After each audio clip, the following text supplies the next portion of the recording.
অনেক মা বাবা টেনশনে রয়েছেন, আপনার ঘরে উপযুক্ত মেয়ে রয়েছে, বিবাহের প্রস্তাব আসতেছে না, প্রস্তাব আসলেও যে কোনো কারণে ভেঙে যাচ্ছে, আপনি টেনশন।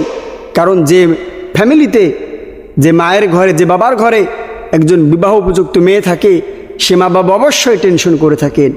আজকে আপনার এই টেনশন দূর করার জন্যই আমি ছোট্ট একটি আমলের কথা বলবো, পবিত্র কোরআনের আমল। এটি আমার ব্যক্তিগত কোনো আমল নয়, আমার মন গড়া কোনো কথা নয়।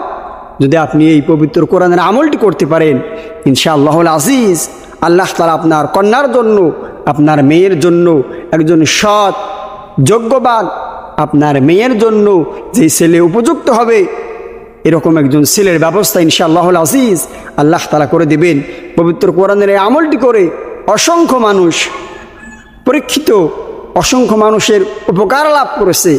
এখন যদি আপনিও এই আমলটি করতে পারেন, ইনশাআল্লাহুল আজিজ আল্লাহ তাআলা আপনার মেয়ের জন্য, আপনার কন্যার জন্য একজন সৎ চরিত্রবান ছেলের ব্যবস্থা করে দেবেন। পবিত্র কোরআনের আয়াতটি হচ্ছে, আল্লাহ তাআলা পবিত্র কোরআনে বলে দিয়েছেন সূরা কাসাস 24 নম্বর আয়াতের শেষ অংশ, রব্বি ইন্নী লিমা আনজালতা ইলাইয়া মিন খায়রিন ফাকির। রব্বি ইন্নী লিমা আনজালতা ইলাইয়া মিন খায়রিন ফাকির। এই আয়াতটি আপনি প্রত্যেক ফরজ নামাজের পরে 17 বার পাঠ করবেন, 17 বার তেলাওয়াত করবেন। ইনশাআল্লাহুল আজিজ আল্লাহ তাআলা আপনার কন্যা সন্তানের জন্য, আপনার মেয়ের জন্য একজন সৎ যোগ্য চরিত্রবান ছেলের ব্যবস্থা করে দিবেন। এবং এর সঙ্গে সঙ্গে আরেকটি সূরা যদি পাঠ করতে পারেন, আরেকটি সূরা যদি আমল করতে পারেন, ইনশাআল্লাহুল আজিজ আল্লাহ তাআলা আপনার কন্যা সন্তানের জন্য একজন সৎ যোগ্যবান ছেলের ব্যবস্থা করে দেবেন। সেই সূরাটি আমাদের সকলের কাছে হয়তো বা পরিচিত। সূরাটি হচ্ছে সূরাতুদ দুহা, ওয়াদ-দুহা ওয়াল-লাইলি ইযা সাজা মা ওয়াদ্দাআকা রাব্বুকা ওয়া মা ক্বালা।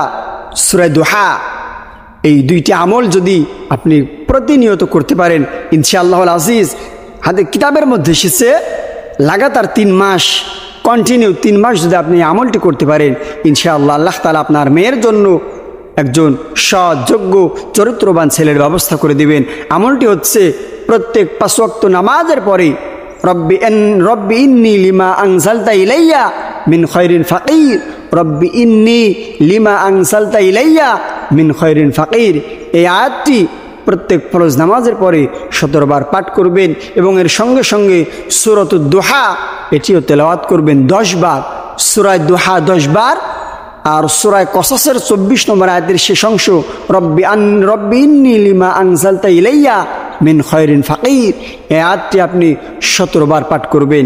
ইনশাআল্লাহুল আজিজ 3 মাসের মধ্যে আল্লাহ তাআলা আপনার মেয়ের জন্য একটি বিবাহের ব্যবস্থা করে দেবেন, সৎ যোগ্যবান ছেলের ব্যবস্থা করে দেবেন।